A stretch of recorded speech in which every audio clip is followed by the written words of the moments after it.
Selamat datang. Pada video kali ini kita akan membahas mengenai kinetika benda tegar.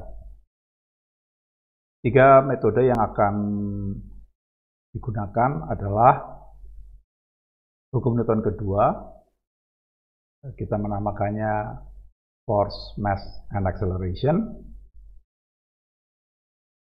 Lalu metode kedua adalah kerja dan energi.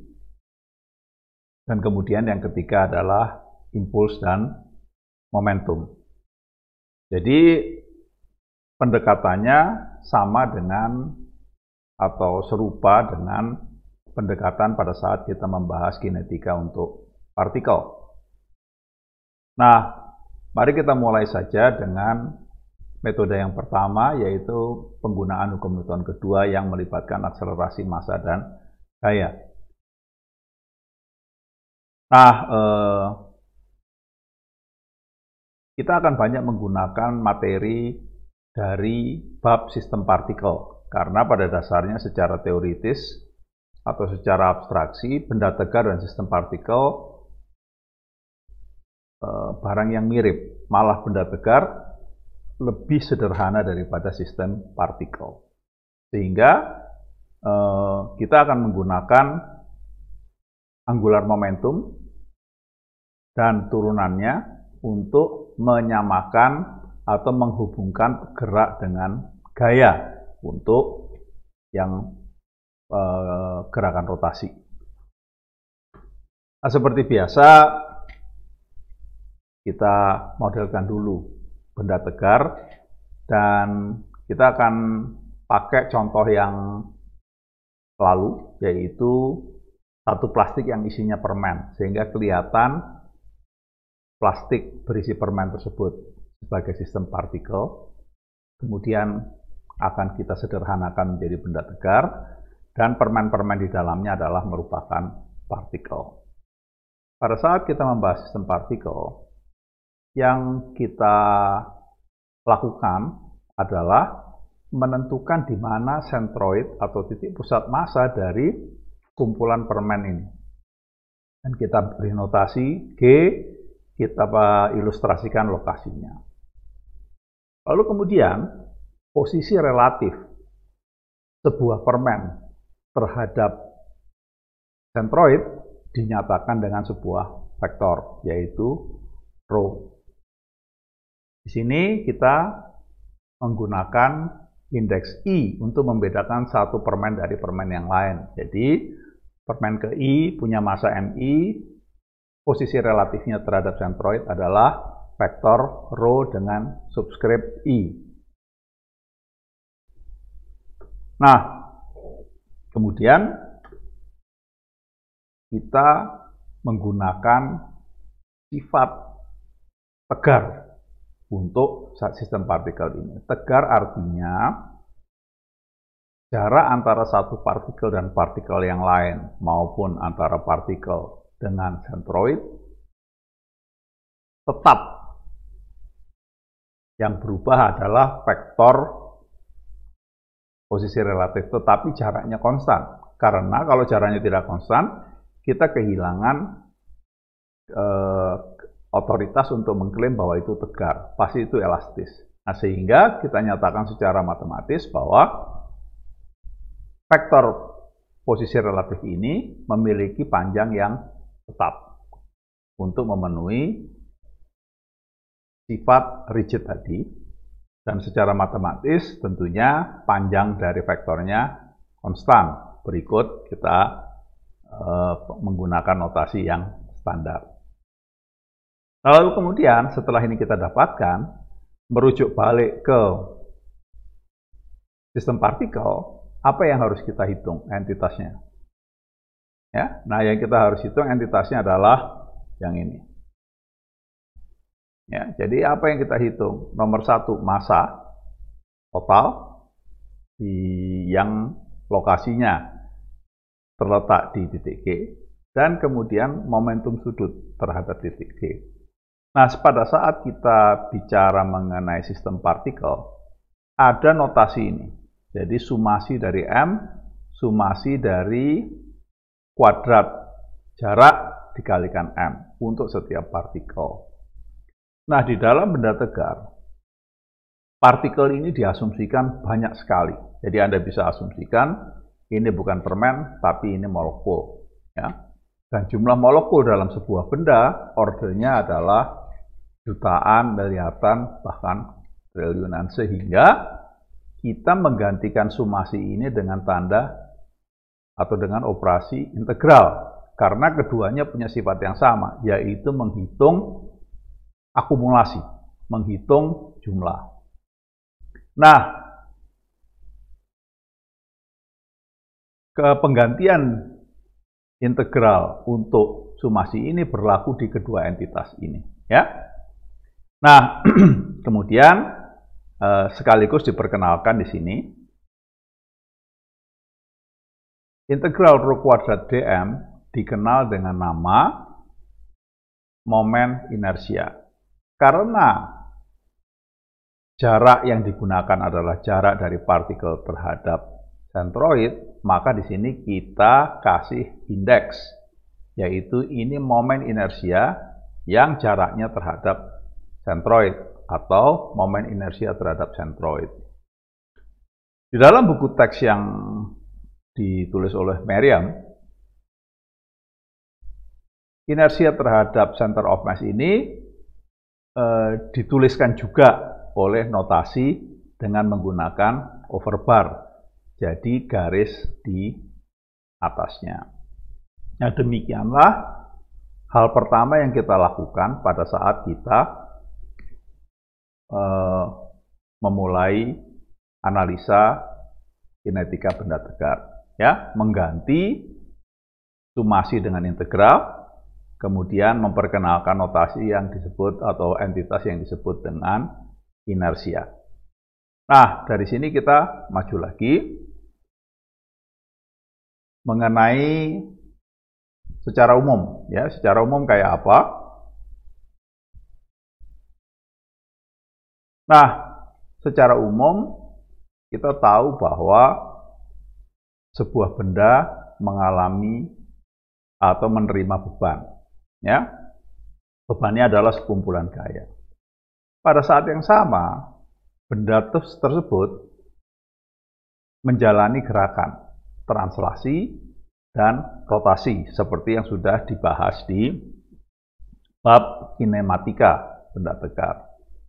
Nah, kemudian kita melakukan serangkaian pengamatan. Yang pertama, kumpulan gaya ini harus disederhanakan menjadi sepasang beban, satu gaya, satu momen, ya. Dan kita umumnya mengambil terhadap sentroid sebagai titik pertama yang kita jadikan rujukan pada saat menghitung kinetika. Sehingga persyaratan adalah resultan gayanya harus melalui sentroid dan momennya adalah momen terhadap sentroid. Nah, transformasi ini sudah dipelajari pada mata kuliah statika. Jadi silahkan dilihat kembali. Nah, namanya adalah equivalent force couple system. Nah, lalu kemudian dengan menggunakan diagram kinetika yang diperkenalkan pada sistem partikel, kinetika sistem partikel, kita menggambar satu, akselerasi, dan yang kedua adalah rotasi. Untuk akselerasinya dikalikan dengan inersia massa, untuk translasinya akselerasi dikalikan inersia massa, untuk rotasinya momentum sudut diturunkan terhadap waktu. Dan ada ekuivalensi antara diagram kinetika dan equivalent force couple system, sehingga dengan demikian kita bisa menghubungkan beban dengan gerak. Ya. Ini secara 3 dimensi. Nah, di dalam topik ini kita akan membatasi pada 2 dimensi, sehingga ada beberapa penyederhanaan secara matematik. Nah, ini 2 dimensinya adalah seperti ini.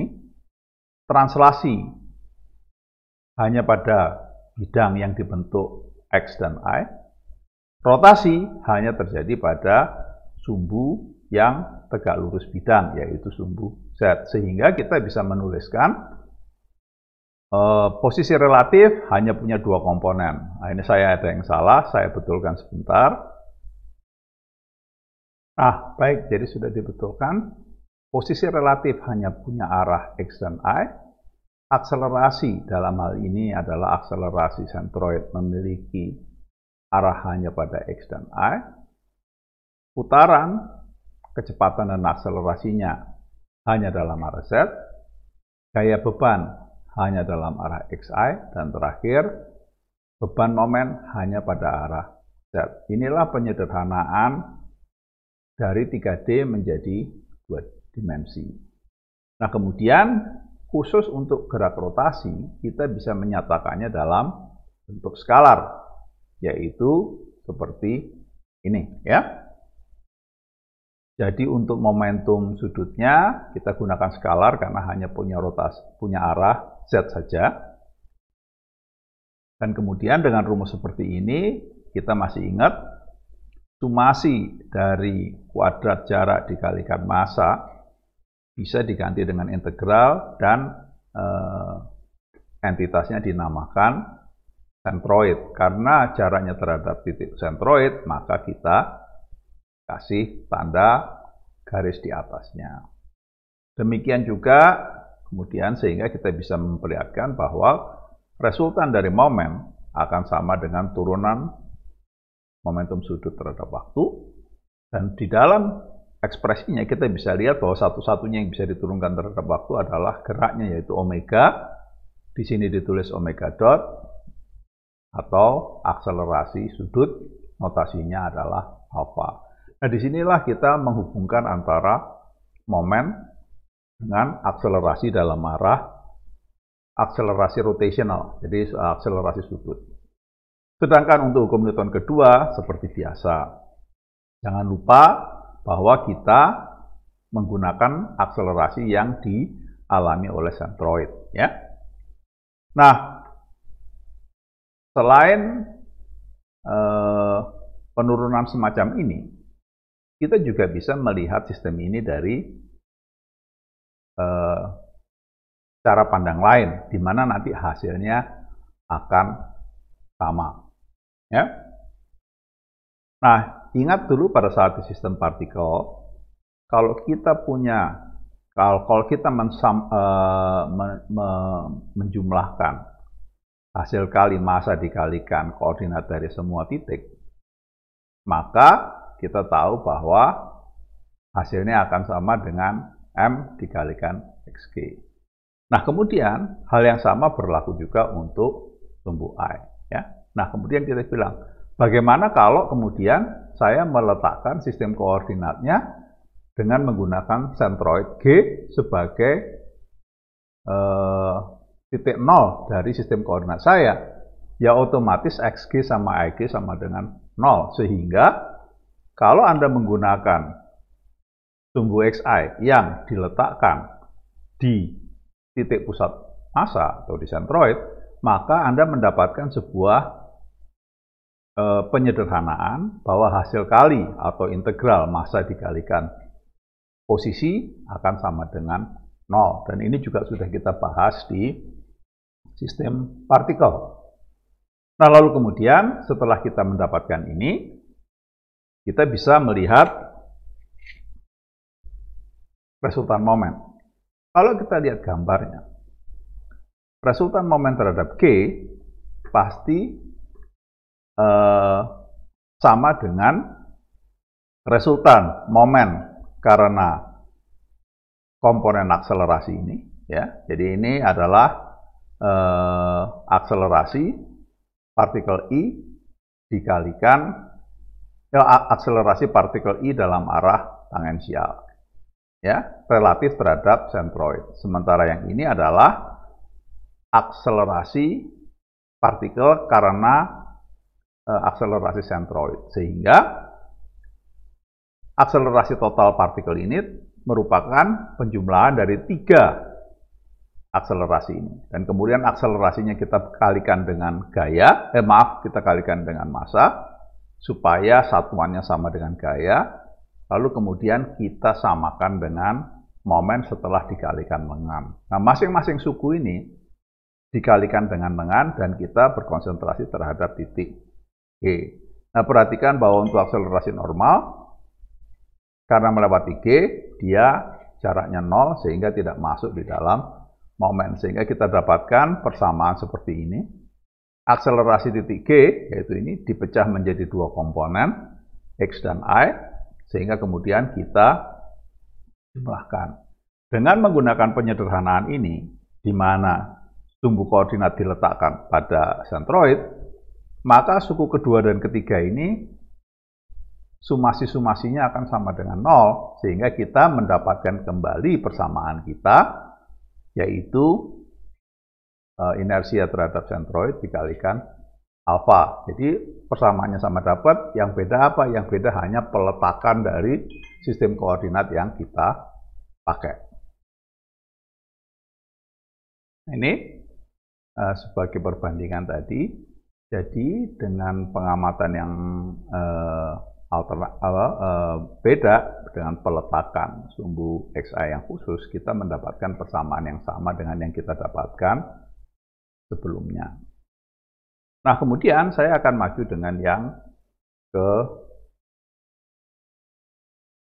berikutnya, pengamatan berikutnya, yaitu kalau kita menggunakan atau persamaan momennya tidak terhadap sentroid, tapi terhadap sembarang titik P. Dan ini sudah kita bahas di sistem partikel. Nah, di sini kita ingat bahwa ada sebuah vektor yang kita sebut rho over bar yang mulai dari titik P ke sentroid. Dan pada saat yang lalu kita melihat bahwa resultan momen terhadap P di sistem partikel sama dengan laju perubahan momentum terhadap G ditambah cross product dari vektor rho tadi dikalikan massa dikalikan akselerasi sentroid kita. Sehingga di sini resultan terhadap P secara skalar bisa dituliskan seperti ini. Yang beda, yang keluar adalah D-nya, yaitu cara untuk melakukan cross product. Nah, pada saat sistem partikel yang lalu, kita juga bisa menggunakan momen terhadap P, tapi kecepatan yang digunakan untuk menghitung momentum sudut adalah kecepatan relatif terhadap P. Sehingga persamaannya masih, ini saya ambil dari bab 4 yang sistem partikel yang pernah dipelajari. Persamaannya seperti ini, ya. Nah, suku pertama adalah hasil kali inersia terhadap P dikalikan vektor alfa, terus kemudian yang suku kedua masih sama, yang beda hanyalah akselerasi adalah akselerasi titik P, bukan akselerasi sentroid. Demikianlah turunan mengenai resultan momen dan laju perubahan momentum. Ya, kita betul-betul hanya mengambil dari sistem partikel, kita pakai di sini. Nah, sekarang kita agak maju sedikit mengenai ini. Sekarang bagaimana kalau sistem yang kita hadapi itu merupakan kumpulan dari diagram benda bebas? Kumpulan dari diagram benda kaku. Ya. Nah, kalau itu yang terjadi, maka kita akan punya persamaan yang sama, yaitu translasi F, rotasi M.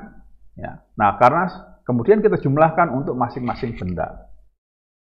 Ya, umum sekali. Nah, di sini yang ingin diperlihatkan adalah walaupun bendanya banyak, kita akan selalu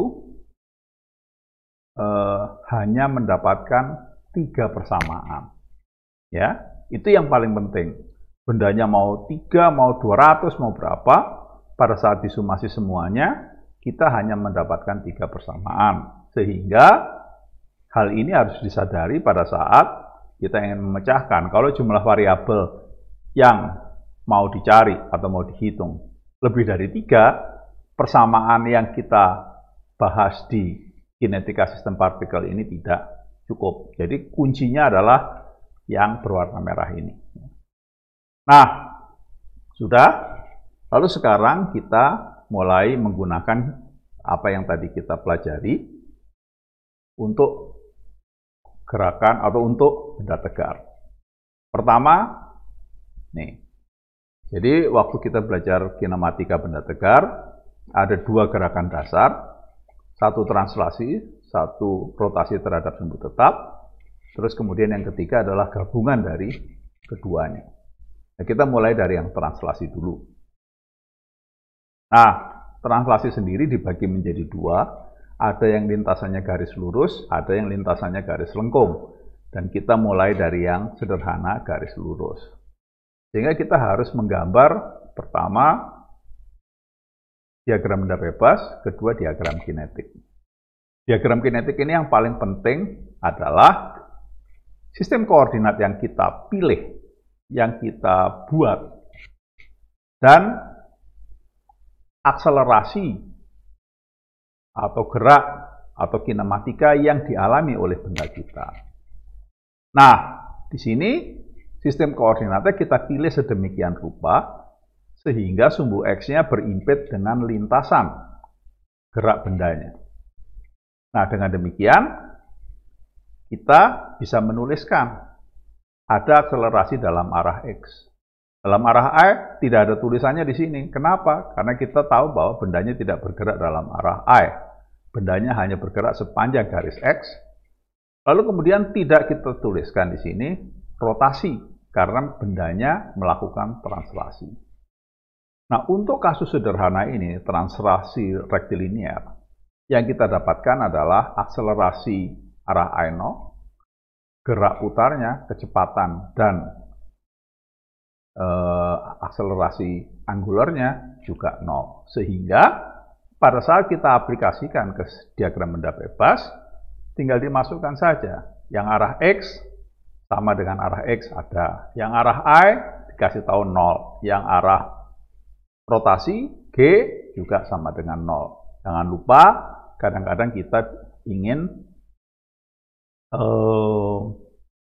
merujukkannya terhadap sebuah titik lain, misalnya dalam hal ini titik P, dan kita masih ingat rumusnya, yaitu I dikalikan alfa ditambah sebuah cross product. Nah, karena alfanya 0, maka yang adalah tersisa hasil dari cross productnya. Massa dikalikan akselerasi sentroid, yaitu hanya AX, dikalikan jarak dari vektor akselerasi ke titik rujukan kita P. Ya.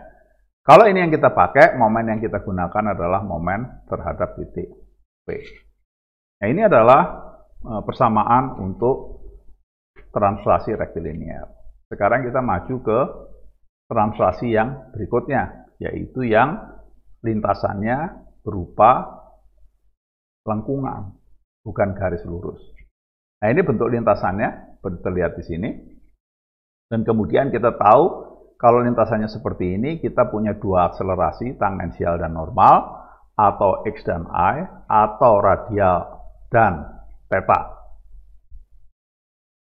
Nah, seperti yang sama kita lakukan pada slide sebelumnya, kita harus menentukan sistem koordinat. Kebetulan dalam sistem ini, kita menggunakan tangensial dan normal.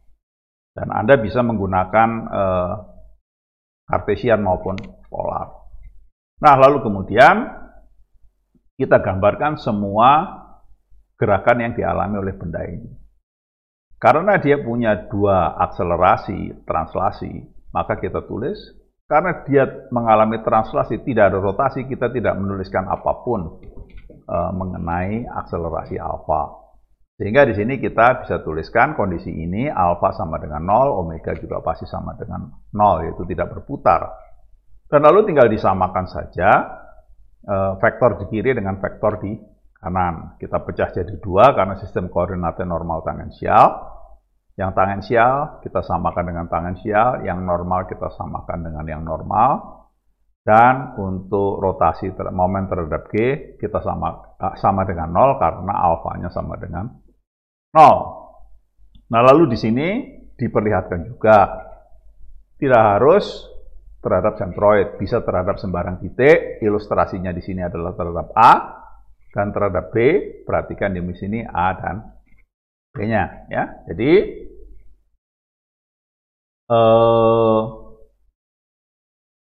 Anda punya tugas menentukan sistem koordinat, lalu menyamakan diagram kiri dan vektor di kiri dan vektor di kanan dalam bentuk persamaan seperti ini. Dan khusus untuk momen, Anda harus pilih mana yang paling menguntungkan Anda. Karena mau pakai sentroid, titik A, titik B, ataupun semua titik lainnya, solusinya pasti akan sama. Ya. Jadi, barang seperti ini, indeksnya tergantung dari sistem koordinat yang digunakan. Dari sini kita maju ke prosedurnya.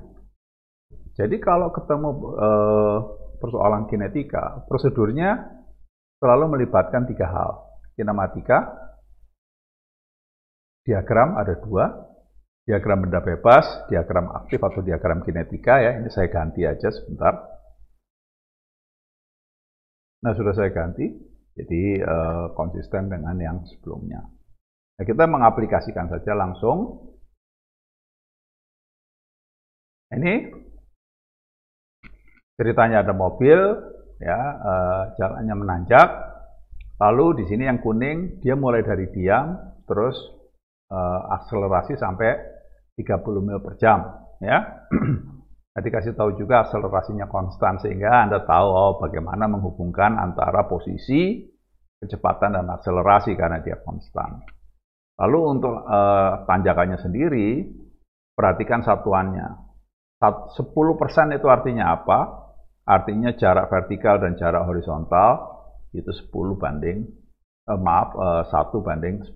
vertikal. Untuk setiap kenaikan vertikal 1 satuan panjang, horizontal yang harus dilalui adalah 10 satuan panjang. Jadi 10%.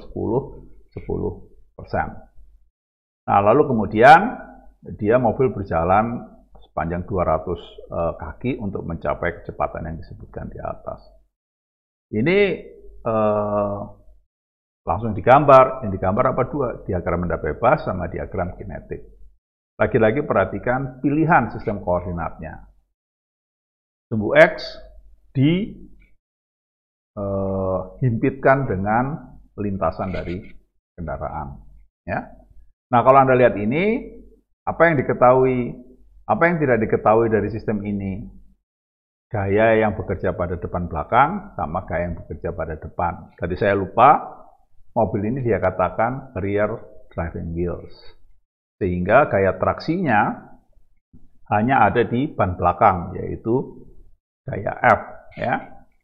Nah, di sini harusnya, bukan harusnya, tadi saya lupa menerangkan, untuk kinematikanya sendiri, karena ada kata-kata konstan akselerasi, kita tentunya masih ingat rumus pada saat belajar kinematika partikel. PdP sama dengan AdS, sehingga kita bisa punya persamaan yang menghubungkan antara kecepatan dan posisi. Ya. Nah, dengan seperti ini kita otomatis nanti langsung dapat jawabnya. Tinggal dimasukkan saja semua angka yang kita ketahui, kita akan dapatkan 3 variabel yang tidak kita ketahui ini. Nah, kemudian kita masuk ke contoh berikutnya. Nah, contoh berikutnya di sini adalah sebuah mekanisme yang dikenal dengan four-bar linkage. Ya, jadi di sini si yang lengan berwarna biru ini berayun terhadap engsel yang melekat di tembok.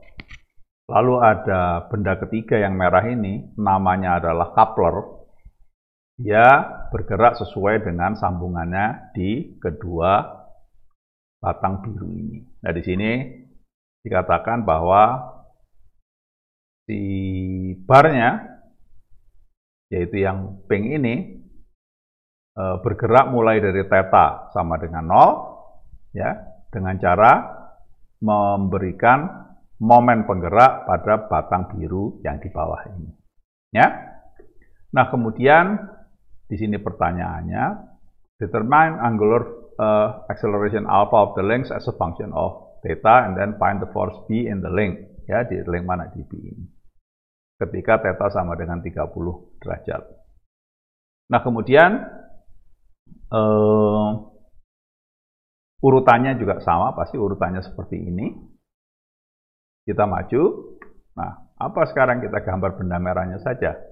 Diagram benda bebas, diagram kinetika. Nah, satu hal di sini yang tidak disebutkan dengan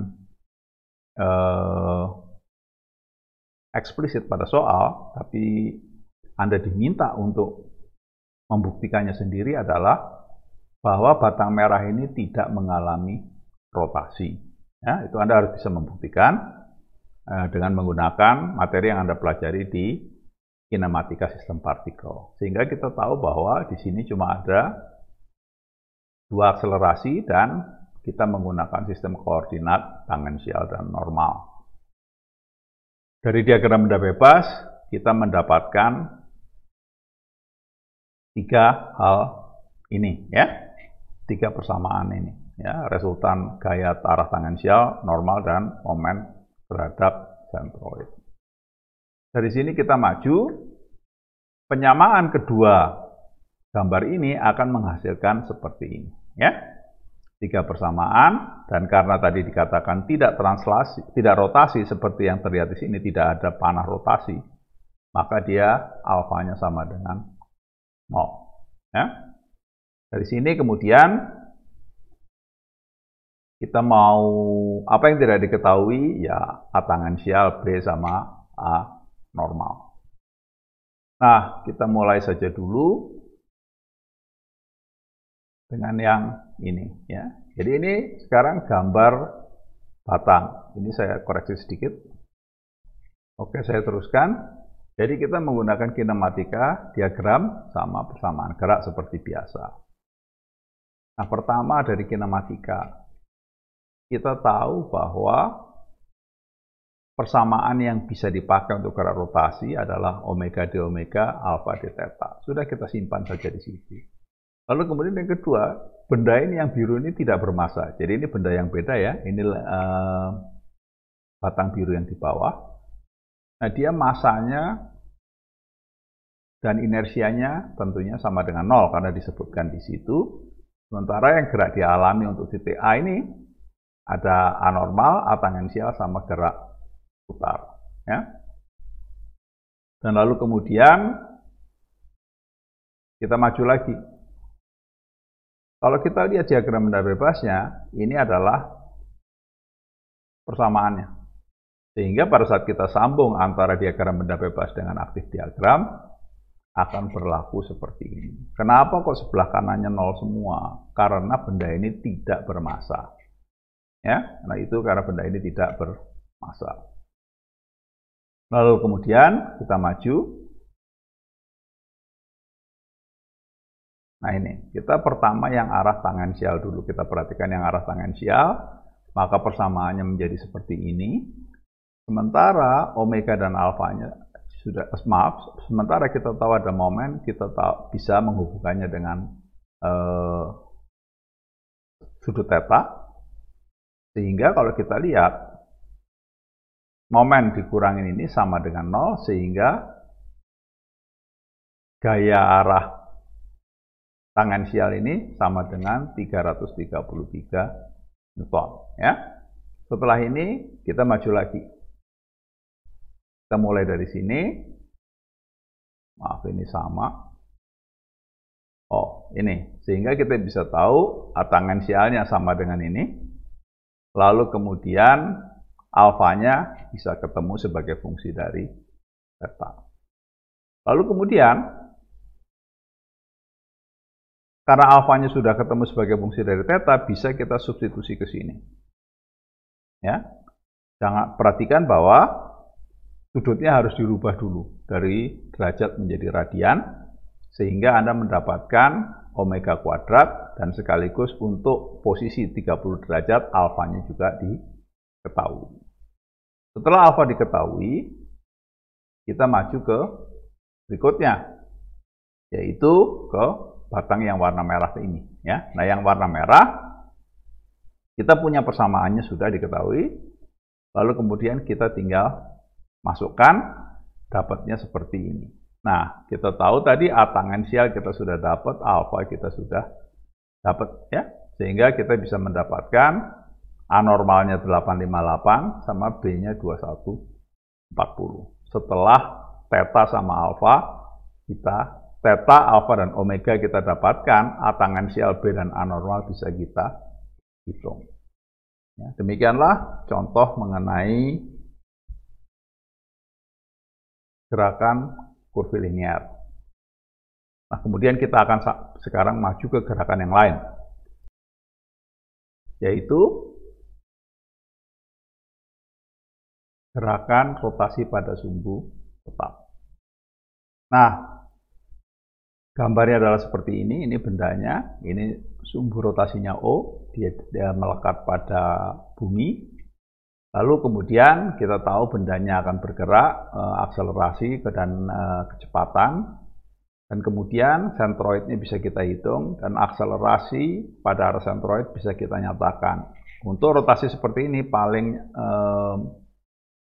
mudah biasanya menggunakan normal dan tangensial untuk perhitungan berikutnya. Nah, kemudian kita gambar di sini diagram benda bebasnya, semua gayanya, lalu kemudian diagram kinetiknya, yaitu berisi akselerasi yang masing-masing dikalikan dengan inersia. Untuk tangensial, untuk akselerasi linier dikalikan massa, untuk akselerasi angular dikalikan inersia terhadap titik G. Ya. Dan kita masih ingat dulu bahwa selain persamaan resultan gaya sama dengan massa kali akselerasi dan resultan momen terhadap sentroid sama dengan inersia terhadap sentroid dikalikan alfa, kita bisa menuliskan seperti ini, yaitu momennya terhadap titik O. Dengan syarat inersianya juga harus terhadap titik yang sama, yaitu titik O. Nah, kemudian dari sini saya akan memperlihatkan, jangan lupa kalau ditanya bagaimana menghitung inersia terhadap titik O, sederhana dengan prinsip parallel transfer, merupakan jumlah dari inersia terhadap sentroid ditambah hasil kali massa dikalikan jarak sentroid terhadap titik O dikuadratkan. Ya. Nah, kenapa kok diperlihatkan seperti ini? Karena umumnya untuk bentuk-bentuk sederhana, massa terhadap sentroid sudah ada tabelnya, tidak perlu dihitung ulang. Lalu kemudian kita memperkenalkan juga apa yang disebut dengan radius girasi terhadap sebuah titik. Notasinya K, titik rujukannya dituliskan sebagai subskrip. Jadi KO dibaca radius girasi terhadap titik O. Ya, rumusnya apa? Rumusnya adalah seperti ini. Ya. Nah, kenapa ini diperkenalkan? Karena di engineering application, kalau ada sebuah benda berputar pada sebuah sumbu tetap, biasanya informasi yang diberikan mengenai inersia benda tersebut selain massa adalah radius girasi terhadap sumbu putar. Ya. Nah, kemudian saya ingin memperlihatkan juga sebuah titik yang cukup spesial, yaitu apa yang disebut dengan center of percussion. Ini letaknya di mana? Dari engsel ditarik garis ke sentroid, lalu ditarik lagi. Nah, pada sebuah tempat sepanjang garis tersebut ada sebuah titik yang memenuhi persamaan ini. Ya, momen terhadap Q sama dengan 0. Ya. Nah, rumus yang kita pakai tentunya adalah masih yang sama. Momen terhadap Q sama dengan inersia terhadap sentroid, karena kita pakai kecepatan absolut, ditambah hasil cross product ini. Dan jangan lupa A-nya adalah A-nya Q, dan kemudian saya minta membuktikan jika Q sama dengan seperti ini. Buktikan bahwa sigma MQ sama dengan 0. Ya. Nah, tujuannya di sini adalah memperkenalkan bahwa ada sebuah titik istimewa center of percussion, sehingga di sini kalau Anda nanti coba hitung, resultan gaya DO ini 0. Ya, resultan gaya DO ini 0. Kalau sekarang Anda menempatkan, kalau resultan dari gaya ini semuanya itu melewati center of percussion, maka tidak ada gaya pada engsel, sehingga engselnya tidak menahan beban. Ini adalah satu titik istimewa yang biasanya dimiliki oleh benda yang berputar. Kita sekarang langsung maju ke contohnya. Nah, di sini ada soal, ya. Kalau kita lihat ada dua hal yang penting. Ada kata-kata securely wrapped, ada kata-kata radius of gyration about O. Ya. Nah, di sini salah satu pekerjaan tambahannya adalah panjangnya dalam inci. Ya. Ini harus dirubah dulu dalam feet, ya, karena nanti pada saat menghitung massa kita harus menggunakan slug, dan slug itu menggunakan gravitasi yang satuan panjangnya kaki atau foot. Nah, pertama kita dikasih tahu radius of gyration about O, sehingga kita bisa menghitung inersia terhadap titik O. Dan kalau lihat karena bendanya silinder, maka sentroidnya pasti berimpit dengan titik O, sehingga kita tuliskan bahwa inersia terhadap sentroid sama dengan inersia terhadap O. Lalu massanya jangan lupa dibagi dengan gravitasi dengan satuan panjangnya kaki, ya, untuk mendapatkan massa slug dalam satuan slug. Demikian juga untuk beban ini dibagi dengan gravitasi. Setelah kita lihat di sini, kita maju. Ada dua benda. Ini puli, satu lagi si bebannya. Dan masing-masing kita tuliskan saja. Yang pertama, kita tadi dikasih tahu securely wrapped. Ya, artinya apa? Artinya ada artinya tidak slip. Kalau tidak slip, ada hubungan antara akselerasi dan alfa, seperti yang sudah kita bahas di kinematika benda tegar mengenai sistem puli. Sehingga kita bisa tuliskan A sama dengan radius dikalikan alfa. Ya. Nah, radiusnya jangan lupa dijadikan satuannya kaki, feet, jadi harus dibagi 12, yaitu 12 inci per 1 kaki. Nah, untuk kinematikanya, untuk persamaan momennya, untuk si pulinya bentuknya seperti ini, dan untuk si bebannya bentuknya seperti ini. Seperti Anda lihat, Anda punya 3 persamaan dengan 3 variabel tidak diketahui, yaitu A, alfa, sama tegangan tali. Sekaligus sistem ini memperlihatkan pada kita, ya, sistemnya ada 2 benda. Namun, jumlah persamaan yang kita dapatkan tetap terbatas sama dengan jumlah persamaan untuk satu benda, yaitu cuma 3. Nah, dari sini hasilnya adalah seperti yang terlihat di sini, ya. Nah, ini adalah contoh pertama dari kinetika untuk benda tegar dengan gerakan rotasi pada sumbu tetap. Kita maju ke fenomena yang sama dengan contoh yang lain, ya, bentuknya seperti ini. Nah, di sini lagi-lagi perhatikan ada radius of gyration about the pivot O, lalu kemudian dia release from rest. Ya, jadi dia gerakannya mulai dari theta sama dengan 0. Tetanya mana? Ini. Lalu dia bilang, tentukan gaya reaksi ketika sudut tetanya 60. Mana gaya reaksinya? Yaitu ini. Nah, sudah, kita tinggal masukkan saja. Pertama kita gambar seperti ini, diagram benda bebas, diagram kinetika. Lalu kemudian kita tulis persamaannya, dan jangan lupa kita juga punya informasi mengenai kinematika rotasi pada sumbu tetap, ya, di mana persamaannya seperti ini, dan lagi-lagi sudutnya harus dirubah dulu jadi radian. Nah, Anda punya 4 persamaan, dengan mudah Anda bisa mendapatkan semuanya, ya, sehingga Anda akan mendapatkan alfanya 14,1, omeganya 6,99 dari sini dengan gaya reaksi pada titik O, arah tangensial dan arah normal seperti yang terlihat di sini, dan totalnya adalah seperti yang terlihat di sini, yaitu 156. Nah, demikianlah pembahasan kinetika benda tegar untuk benda yang berotasi pada sumbu tetap. Jadi pada video kali ini kita sudah membahas metode hukum Newton kedua dan laju perubahan momentum untuk dua macam gerakan benda tegar. Silahkan mempelajari materi ini dan tentunya melatih dengan mencoba mengerjakan soal-soal. Kita ketemu di video berikutnya. Sampai ketemu lagi.